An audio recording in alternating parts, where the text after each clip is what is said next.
ഖജനാവ് കാലിയാണ്, ലക്ഷം കോടിയുടെ കടമാണ്, മുണ്ട് മുറുക്കി ഉടുക്കുകയാണ്. എന്നാൽ സർക്കാരിന്റെ വാർഷികാഘോഷം പൊടി പൊടിക്കാൻ ചെലവിടാൻ ഒരുങ്ങുന്നത് കോടികളുമാണ്.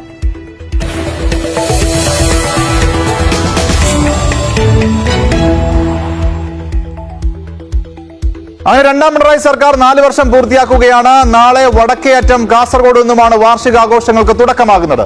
സാമ്പത്തിക പ്രതിസന്ധി എന്നൊക്കെ പറയുമ്പോഴും ചെറിയ പരിപാടികളൊന്നുമല്ല, 1 മാസത്തിലേറെ നീണ്ടു നിൽക്കുന്ന ആഘോഷ പരിപാടികളാണ്. കോടികളാണ് ചെലവ്.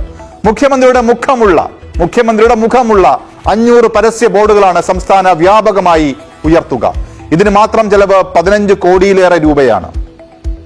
ഇവയുടെ ഡിസൈനിങ്ങിന് മാത്രം 10 ലക്ഷം രൂപയാണ് ചെലവ്. ഡിജിറ്റൽ ഡിസ്പ്ലേ ബോർഡുകൾ സ്ഥാപിക്കാൻ മറ്റൊരു 3 കോടി 30 ലക്ഷവും ധനവകുപ്പ് അനുവദിച്ചിട്ടുണ്ട്. ഇപ്പോൾ റെയിൽവേ സ്റ്റേഷൻ, KSRTC എന്നിവിടങ്ങളിൽ പരസ്യം നൽകാൻ 1 കോടി രൂപയാണ് ചെലവ്. ഇങ്ങനെ വാർഷികാഘോഷത്തിന്റെ പരസ്യ പ്രചാരണത്തിന് മാത്രമായി ധനവകുപ്പ് അനുവദിച്ചത് 25 കോടി 91 ലക്ഷം രൂപയാണ്. 25 കോടിയിൽ എത്ര പൂജ്യമുണ്ടാകും? അത്രയേറെ തുകയാണ് ഈ പ്രചാരണത്തിന് മാത്രമായി ചെലവഴിക്കുന്നത്. ടൂറിസം വകുപ്പിന്റെ സ്റ്റാളിനായി 1 കോടി 65 ലക്ഷം രൂപയാണ് ചെലവ്. ജില്ലാതല യോഗങ്ങൾക്കായി 42 ലക്ഷവും സാംസ്കാരിക പരിപാടികൾക്കായി 2 കോടി 10 ലക്ഷവും ധനവകുപ്പ് വകയിരുത്തിയിട്ടുണ്ട്. അപ്പോൾ ആഘോഷം തെറ്റല്ല. എന്നാൽ ഈ സാമ്പത്തിക പ്രതിസന്ധിയിൽ ഈ ധൂർത്ത് വേണമോ എന്നതാണ് ഉയരുന്ന ചോദ്യം. എന്റെ തല എന്റെ ഫുൾ ഫിഗർ എന്ന ശ്രീനിവാസൻ ഡയലോഗ് ഓർമ്മിപ്പിക്കുന്ന രീതിയിൽ മുഖ്യമന്ത്രിയുടെ പടം വെച്ച് കോടികൾ പൊടിച്ച് 500 ബോർഡ് അടിച്ച് പ്രദർശിപ്പിക്കലാണോ ഈ സമയത്തെ പ്രയോറിറ്റി എന്നതാണ് ചോദ്യം.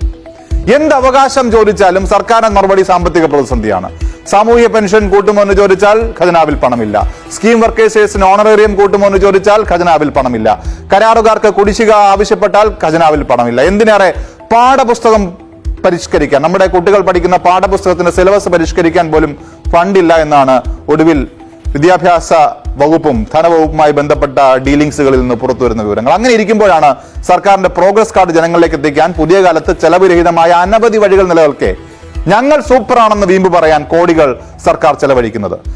നവകേരള യാത്രാ ധൂർത്തിനുള്ള മറുപടി ലോക്സഭാ തെരഞ്ഞെടുപ്പിൽ മുഖം അടച്ചു കിട്ടിയിട്ടും ഈ സർക്കാർ ഒന്നും പഠിക്കുന്നില്ല എന്നതാണ് ചോദ്യം.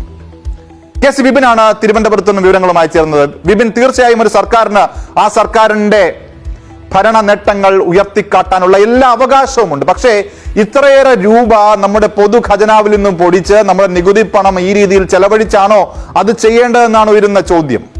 അപ്പോൾ വിഴിഞ്ഞം ദേശീയ പാത വികസനം അടക്കം പ്രധാന നേട്ടങ്ങൾ അവതരിപ്പിച്ച് വീണ്ടും ഒരു തുടർഭരണം സർക്കാർ ലക്ഷ്യമിടുന്നു എന്ന കാര്യത്തിൽ ഒരു സംശയമില്ല. പക്ഷേ ഈ ധൂർത്തിൽ എന്താണ് ഉയരുന്ന പ്രതികരണങ്ങൾ? ധൂർത്ത് ആരോപിച്ച് പ്രതിപക്ഷം വിട്ടുനിൽക്കുന്നുവെന്നും കേൾക്കുന്നു. അനൂപ്, നിയമസഭാ തെരഞ്ഞെടുപ്പിന് 1 വർഷം മാത്രം ബാക്കി നിൽക്കെ കൃത്യമായ രാഷ്ട്രീയ ലക്ഷ്യത്തോടു കൂടിയാണ് സർക്കാരിന്റെ 4ാം വാർഷിക ആഘോഷം LDF മുന്നോട്ട് കൊണ്ടുപോകുന്നത്. നവകേരളത്തിന്റെ വിജയമുദ്രകൾ എന്ന പേരിൽ മുഖ്യമന്ത്രിയിൽ ഊന്നിയുള്ള പ്രചരണ പരിപാടികളാണ്. കോടികൾ ചെലവഴിക്കുന്നു ഈ പ്രചരണ പരിപാടിക്ക്. നവകേരള സദസ്സിനൊക്കെ ധൂർത്ത് എന്ന് പ്രതിപക്ഷം ആരോപിച്ചിട്ടുണ്ടെങ്കിൽ അതിനേക്കാളൊക്കെ എത്രയോ മടങ്ങ് കൂടുതലാണ് ഇത്തവണത്തെ പരസ്യ ചെലവുകളെല്ലാം തന്നെ നൽകുന്നത്. ഇൻഫർമേഷൻ ആൻഡ് പബ്ലിക് റിലേഷൻസ് വകുപ്പ് വഴി 25 കോടി 91 ലക്ഷം രൂപയാണ് ഇതുവരെ പരസ്യങ്ങൾക്ക് വേണ്ടി മാത്രമായിട്ട് അനുവദിച്ചിരിക്കുന്നത്. ഏറ്റവും പ്രധാനപ്പെട്ടത് മുഖ്യമന്ത്രിയുടെ ഹോർഡിങ്സ്, അത് സംസ്ഥാന വ്യാപകമായി 500 എണ്ണം സ്ഥാപിക്കാനാണ് അനുമതി. അതിന് 15 കോടിയിലേറെ രൂപയാണ് ചെലവഴിക്കുന്നത്. അത് മാത്രവുമല്ല, ഈ റെയിൽവേ സ്റ്റേഷനുകളിൽ അതുപോലെ തന്നെ KSRTC ബസ്സുകളിലൊക്കെ പരസ്യങ്ങൾ നൽകും.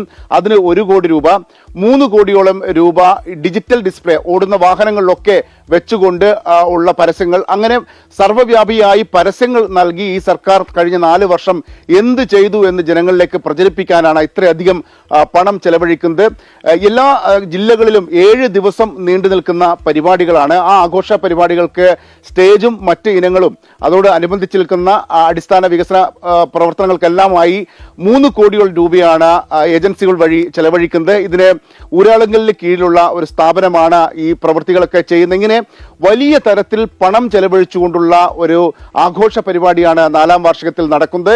ഈ ധൂർത്തിനൊപ്പം ഇല്ല എന്ന് പറഞ്ഞുകൊണ്ട് പ്രതിപക്ഷം മാറി നിൽക്കുമ്പോഴും സർക്കാരിനെ സംബന്ധിച്ചിടത്തോളം വികസന നേട്ടങ്ങൾ കൂടി ഈ 4ാം വർഷം അവതരിപ്പിക്കുന്നു. അതിൽ വിഴിഞ്ഞമുണ്ട്, അതിൽ ദേശീയപാത വികസനമുണ്ട്. അങ്ങനെ സംസ്ഥാന സർക്കാരിന്റെ പ്രധാനപ്പെട്ട വികസന പരിപാടികളെല്ലാം തന്നെ വലിയ പട്ടികയാക്കി നിരത്തിക്കൊണ്ടാണ് സർക്കാർ മുന്നോട്ട് വെക്കുന്നത്. പ്രതിപക്ഷത്തിന്റെ ഈ ആരോപണങ്ങളൊന്നും ഒട്ടും തന്നെ ഗൗനിക്കുന്നില്ല. മാത്രമല്ല ഇപ്പോഴുള്ള ഒരു സംഘടനാ ശേഷിയും അതുപോലെ പ്രതിപക്ഷത്തിനുള്ള ഈ ഭിന്നിപ്പുമെല്ലാം ഭേദിച്ചുകൊണ്ട് ഒരു മൂന്നാം പിണറായി സർക്കാർ തുടർഭരണം വീണ്ടും എന്ന തരത്തിലേക്ക് പോകാൻ കഴിയുമെന്ന ഒരു ആത്മവിശ്വാസത്തോടു കൂടിയാണ് നാളെ ഒരു മാസം നീണ്ടു നിൽക്കുന്ന ഈ ആഘോഷ പരിപാടികൾക്ക് സർക്കാരും പാർട്ടിയും മുന്നോട്ട് പോകുന്നത്.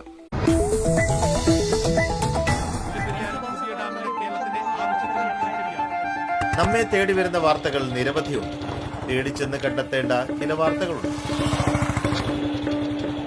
അറിഞ്ഞും പറഞ്ഞും കണ്ടും കേട്ടും ഉരുക്കഴിച്ചെടുക്കേണ്ട വാർത്തകളുമുണ്ട്. വളഞ്ഞും നേരെയുമായി കിടക്കുന്ന ഈ വഴികൾ പോലെ വാർത്തകൾക്കൊപ്പം സഞ്ചരിക്കുമ്പോൾ ഓരോ യാത്രയും നമ്മെ പലതും പഠിപ്പിക്കും. പുതിയ ജീവിതങ്ങൾ, പുതിയ മുഖങ്ങൾ, അനുഭവങ്ങളുടെ തീച്ചൂടേറ്റ് കണ്ടെത്തുന്ന സത്യങ്ങൾ നിർഭയമായി. പ്രേക്ഷകൻ എന്ന അവകാശിക്കായി ഓരോ വാർത്തയും ന്യൂസ് അവർ.